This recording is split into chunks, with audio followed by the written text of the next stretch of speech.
كم هذا؟ غالك تسو ممور چیرته دغه ما تلما سر راسه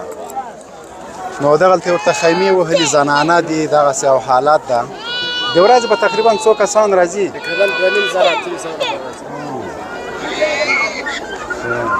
2000 غالک تسو کله درزور ناو او زه خو ته لاړ سي دلته زنانه دي زی ای خو بل زه غالک سره راغی بیا ما سره مخامخ ها خیر تم پاکستان رالی کم جینا پنډی نه پیدا بس دا هغه باډ هغه تورخامه پورم سامان راوړی نه مجرد دي کا ولې ویني ولې بندیان کړي و یک څنګه بندیان کړي و موږ مور ته راو ته زم راوړو مور دې هم نیولې و ګنګې دا اوس هغه باندې خبره نه کوي څومره وخت کېږي چې راړولې اوس نه شي راوړولې اوس تر اوسه د مور نه پیدا کړي نور څوک د نورک دي یو ته سره د دوه خويندې دي هغه دواړه د نورک دي عزیزانو دوستانو دغه ځوان ویني دي د مور او خویندې له اخوانه د ظالمانو راړولي د نن راړولې د مور او خویندې ورکې د کار شته پیدا کې مور د ګونګۍ ده نو هغه ورته پیدا کوي مرسته ورسره وکړي ماخصان نه راغلی د خپل مور پسې ګرځي وچې شونډې دي دغه مجاهدین دي تاسو د سره هغه وکړئ څوک یې ورک دي فامیل ورک ده صحیح ده هغه د ولاړه د مولوي صاحب هغه دیغه شموري دغه ته تاسو جوړ خیرات د دادی لور ده وان مسیده او بن صاحب زما مېړه طالبان چې راغلي واره کې شهید شوی دی طالبان ځان سره ګلې مولوي اوس چېرته ځئ تاسو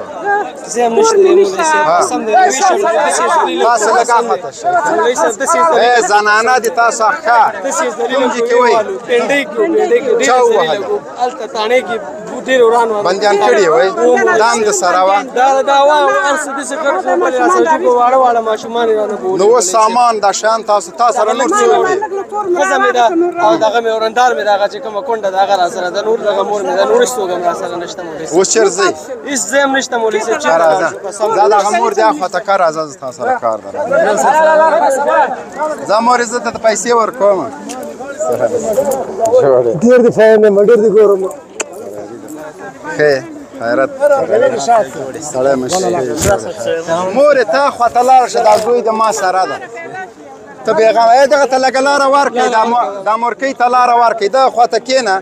دا کوم چې کې وه د کیمپ کې ده همدغلته ورته کښېنه راځه ما سره یو ګوري ګور راسه دې خانه و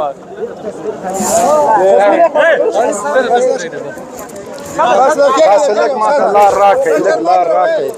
چې دلته دا خلک دي وعلیکم السلام مشي ښه خیرت ده ودرېږئ خیر اوسې خیر اوسې خیر اوسې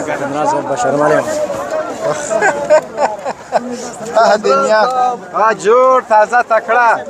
څنګه یې ښه جوړ خیرات ده لږ صبر وکړئ لږ صبر وکړئ جاویده دا ته 15000 روپۍ ورکړه ښه صحیح شو دا به هغه کې لمبر د ټلیفون دې ورکړه زه درته د اوسېدو ځای هم پیدا کوم هر څه درته خیمې به هم درکړي دلته به د خلکو سره مخامخ کړم یو تنه د ټول افغانان دې والکړم صحیح ده بس دعاوې کوه دا یې به تا ته پیسې مولوي صاحب الله در سره خو دا ورشه